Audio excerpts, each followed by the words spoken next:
আসসালামু আলাইকুম everyone, welcome to Arisha lifestyle. আজকে আপনাদের সাথে শেয়ার করব ঝটপট ঝামেলাবিহীন ঘরোয়া উপকরণ দিয়ে রোস্ট রেসিপি। চলুন তাহলে শুরু করা যাক। প্রথমে আমি চিকেনগুলোকে খুব ভালো করে ধুয়ে নিয়েছি।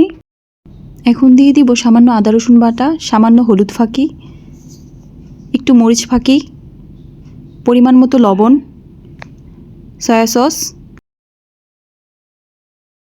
এখন দেব টমেটো সস। এখন ভালো করে মেখে কিছুক্ষণের জন্য রেস্টে রেখে দিব। চুলায় আমি প্যান বসিয়ে দিয়েছি, তেল ঢেলে দিচ্ছি।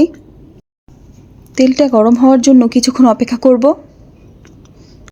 তেল গরম হয়ে গিয়েছে, এখন আমি চিকেনগুলো দিয়ে দিচ্ছি। চিকেনগুলো দিয়ে এখন আমি ঢেকে দিব ঢাকনা দিয়ে।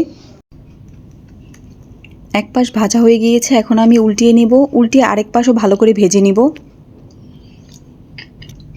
আবারও ঢেকে দিচ্ছি ঢাকনা দিয়ে।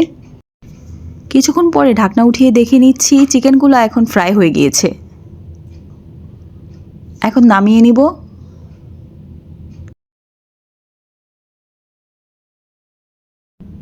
এখন ওই তেলটার মধ্যে আমি দিয়ে দিব সামান্য পেঁয়াজ কুচি, সাথে একটা কাঁচামরিচ। এখন ভালো করে নেড়ে ভেজে নিব পেঁয়াজটা।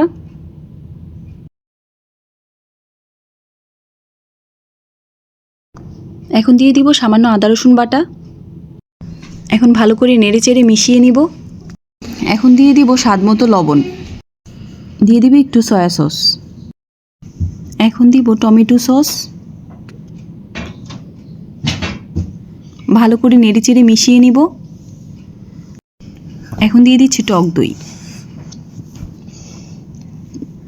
টক দইটা দিয়ে ভালো করে নেড়ে চেড়ে মিশিয়ে নিচ্ছে আবারও।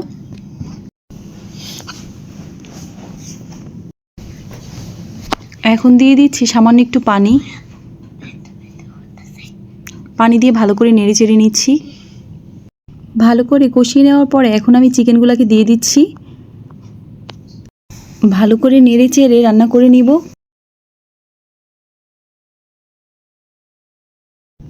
ঢেকে রাখবো কিছুক্ষণের জন্য। ঢাকনা উঠিয়ে আর একটু নেড়ে চেড়ে সামান্য ঘি দিয়ে নামিয়ে নিব। এখন পোলাওয়ের সাথে পরিবেশন করে ফেললাম। খেতে খুব মজা হয়েছিল, আপনারাও চাইলে বাসায় ট্রাই করতে পারেন। আজকে এই পর্যন্তই, আল্লাহ হাফেজ।